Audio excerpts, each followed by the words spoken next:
Many, many moons ago, around 55 to be precise, my father gifted me a globe for my 7th birthday.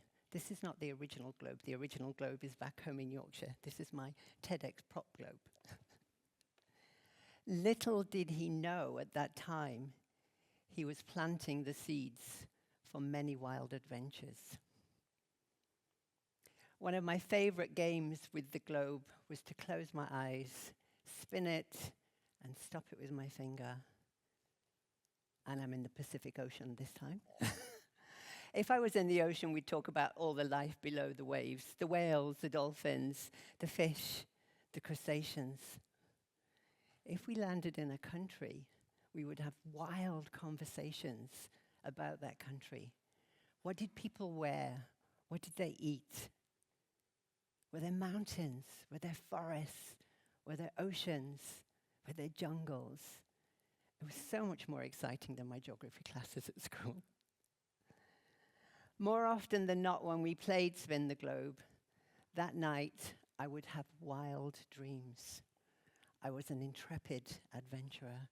I was climbing mountains, dog sledding in the Arctic, trekking through jungles. I was Indiana Jules. The next day at school, I would invite all my playmates. Do you want to come and play Explorer with me? Come. So at a very early age, I was taking a leadership role, encouraging more people to explore, at that point, mentally in their minds in the playground. My aspiration as a little 7-year-old girl was to be an explorer.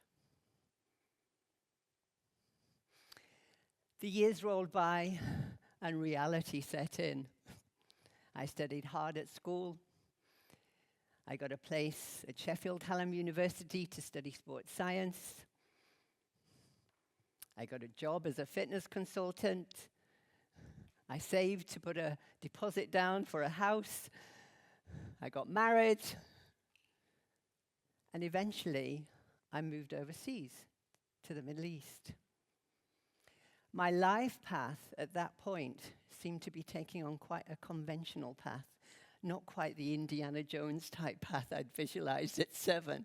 So the aspirations were not quite the reality. That is until one life-altering, defining wake-up call. When my husband of 7 years, a professional squash player, collapsed with a heart aneurysm to the floor and never got back up. My whole world turned upside down. It was spinning, spinning, spinning, spinning. I was lost.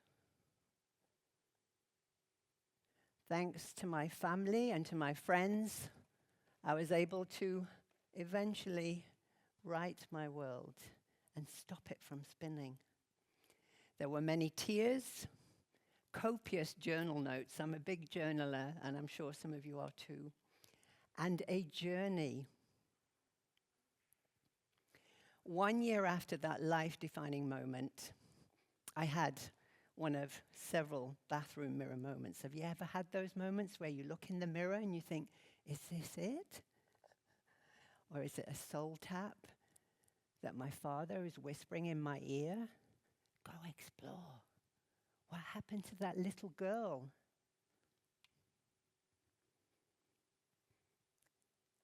So that bathroom mirror moment was also a life-defining moment, because the following day, a year on from the first defining moment, I resigned from my job, I sold everything I had, I packed my case, and I flew to Australia. And I went walkabout. Anybody familiar with the term walkabout? Yes, Struth, crikey. I went walkabout. My parents are going, what on earth are you doing? I said, I'm that intrepid explorer. I'm going to explore. I'm going to discover. I'm going to heal my heart. And it was nature the mountains, the forest, the ocean, that was my medicine. And nature remains my medicine. I came back after 3 months and thought, now reality is hit. I'm going to get a job. So I actually applied for a job as a business development manager for an adventure travel company called Voyages Extreme. Very, very different from my role as a sports and fitness manager. And as part of that role, I was taken on an educational trip to Malaysia. How many people in the room have been to Malaysia? Beautiful.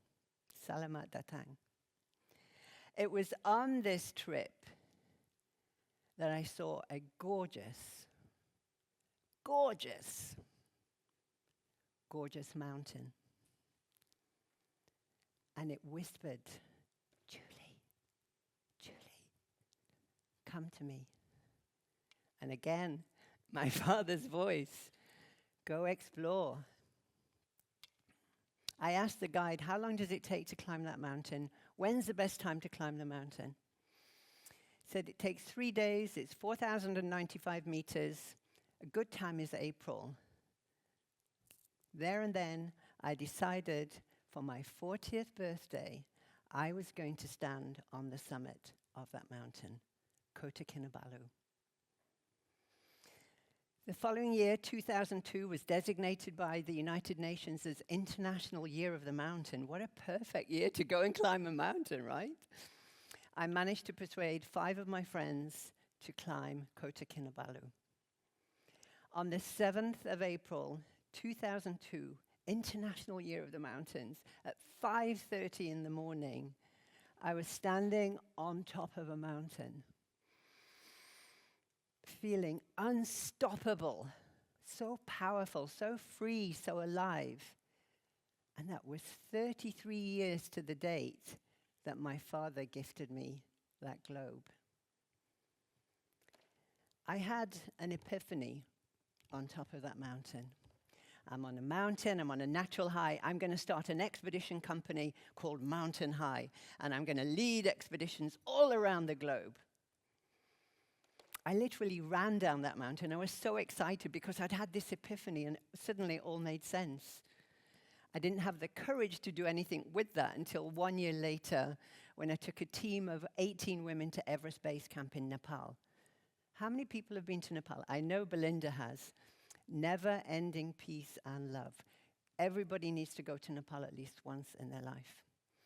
After leading that expedition, I came back, I resigned from my job again, and I started Mountain High. And over the last 23 years, I've been leading expeditions, around 70 plus, to the Arctic and Antarctica and everywhere else in between. Because I felt this is a way I can encourage more people to fall in love with nature, to respect and love our planet. And I quickly realized, I've got 10 minutes?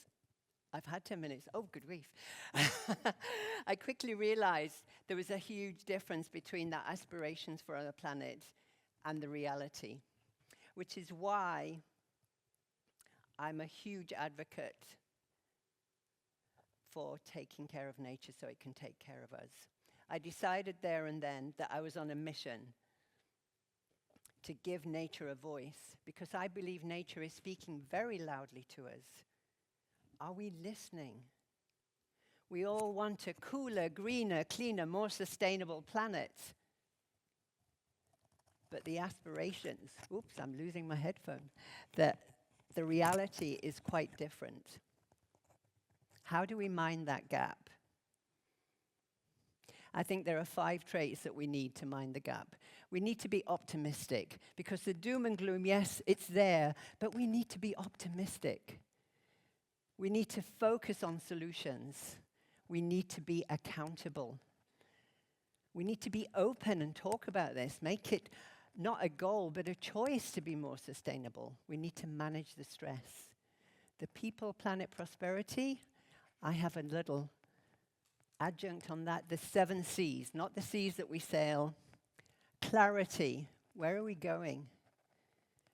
Competency, how competent are we? Credibility, no greenwashing, blue washing. Do what we say we're going to do. Consistency, do it consistently. Collaboration. Communication. And in the year of community, it's definitely community. We need to think like a forest, because trees in the forest do not compete, they collaborate. And that's a whole new TEDx talk. We have two homes. We have our body and we have our planet. They're in a symbiotic relationship. Whatever we do to the planet, we're doing to ourselves. There's a very good reason why the 17 Sustainable Development Goals have been bolstered by the individual development goals, a realization that when we are happy, healthy, strong, focused, then we can make a massive impact to the planet that we call home. W.H. Auden said, "Thousands have lived without love, not one without water." I'd like to add to that water and air, because these two elements impact the quality of the life and every single living thing. So let's treat water and the air that we breathe with so much more respect. Instead of polluting them, let's love and respect them. This nature that we need to survive and that we need to preserve. So please put your hands on your heart, because this is my heartfelt wish and declaration, that you take care of yourself, that you sustain yourself, so that we can then sustain this beautiful planet. That we make sustainability not a goal, but a natural, everyday choice, so that future generations can live the life that we've dreamed for them.